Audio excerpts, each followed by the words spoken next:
War and Peace, Book 8, Chapter 14. Recording for LibriVox.org by Eva Harnick. Morning came with its cares and bustle. Everyone got up and began to move about and talk. Dressmakers came again. Maria Dmitrievna appeared and they were called to breakfast. Natásha kept looking uneasily at everybody with wide open eyes, as if wishing to intercept every glance directed toward her, and tried to appear the same as usual. After breakfast, which was her best time, Maria Dmitrievna sat down in her armchair and called Natásha and the count to her. "Well, friends, I have now thought the whole matter over, and this is my advice," she began. "Yesterday, as you know, I went to see Prince Bolkónski. Well, I had a talk with him. He took it into his head to begin shouting, but I am not one to be shouted down. I said what I had to say." "Well, and he?" asked the count. He is crazy. He did not want to listen.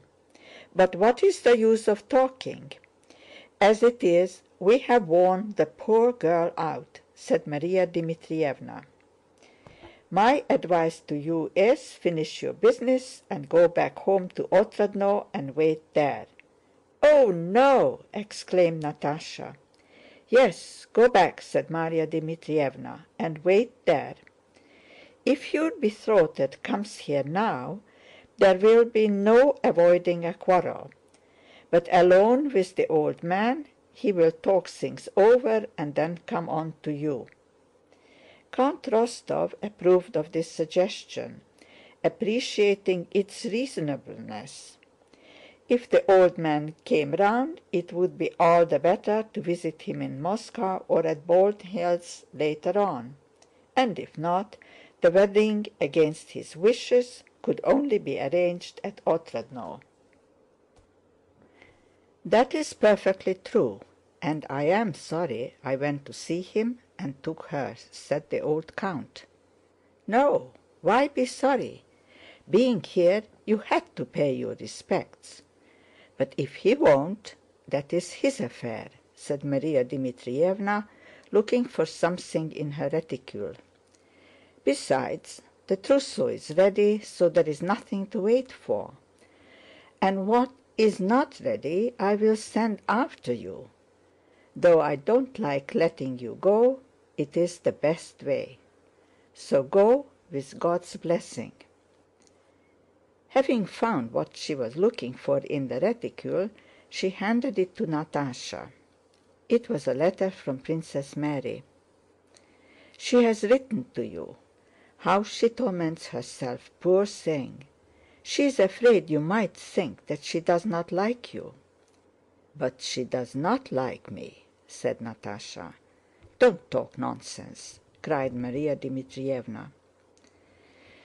"I shan't believe anyone.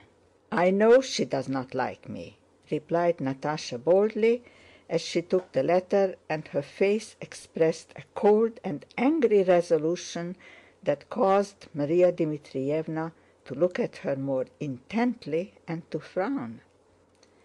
"Don't answer like that, my good girl," she said. "What I say is true. Write an answer." Natásha did not reply and went to her own room to read Princess Mary's letter. Princess Mary wrote that she was in despair at the misunderstanding that had occurred between them. Whatever her father's feelings might be, she begged Natásha to believe that she could not help loving her as the one chosen by her brother, for whose happiness she was ready to sacrifice everything. "Do not think, however," she wrote, "that my father is ill-disposed toward you. He is an invalid and an old man who must be forgiven. But he is good and magnanimous, and will love her who makes his son happy. Princess Mary went on to ask Natásha to fix a time when she could see her again. After reading the letter, Natásha sat down at the writing table to answer it. "Dear Princess," she wrote in French quickly and mechanically, and then paused. What more could she write after all that had happened the evening before? Yes, yes, all that has happened, and now all is changed, she thought as she sat with the letter she had begun before her. Must I break off with him? Must I really? That is awful. And to escape from these dreadful thoughts, she went to Sónya and began sorting patterns with her. After dinner, Natásha went to her room and again took up Princess Mary's letter. Can it be that it is all over, she thought. Can it be that all this has happened so quickly and has destroyed all that went before? She recalled her love for Prince Andrew in all its former strength, and at the same time felt that she loved Kurágin. She vividly pictured herself as Prince Andrew's wife, and the scenes of happiness with him she had so often repeated in her imagination, and at the same time, aglow with excitement, recalled every detail of yesterday's interview with Anatole. Why could that not be as well? She sometimes asked herself in complete bewilderment. Only so could I be completely happy. But now I have to choose, and I can't be happy without either of them. Only, she thought, to tell Prince Andrew what has happened or to hide it from him are both equally impossible. But with that one nothing is spoiled. But am I really to abandon forever the joy of Prince Andrew's love, in which I have lived so long?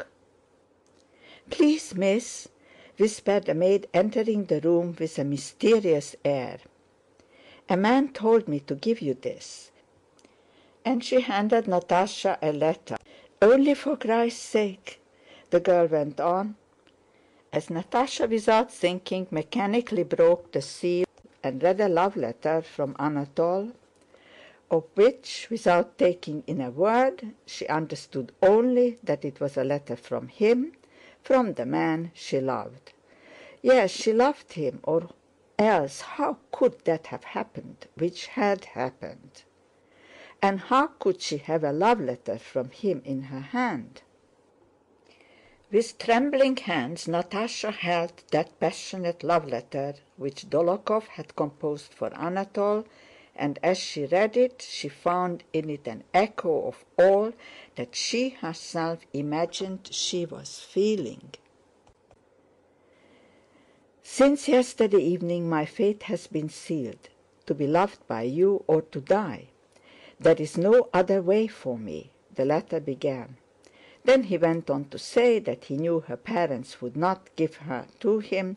For this there were secret reasons he could reveal only to her, but that if she loved him she need only say the word yes, and no human power could hinder their bliss.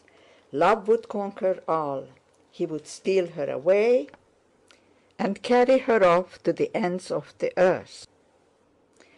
Yes, yes, I love him, thought Natásha, reading the letter for the 20th time and finding some peculiarly deep meaning in each word of it. That evening Maria Dmitrievna was going to the Akharovs and proposed to take the girls with her. Natásha, pleading a headache, remained at home. End of chapter 14. Recording by Eva Harnick, Ponte Vedra, Florida.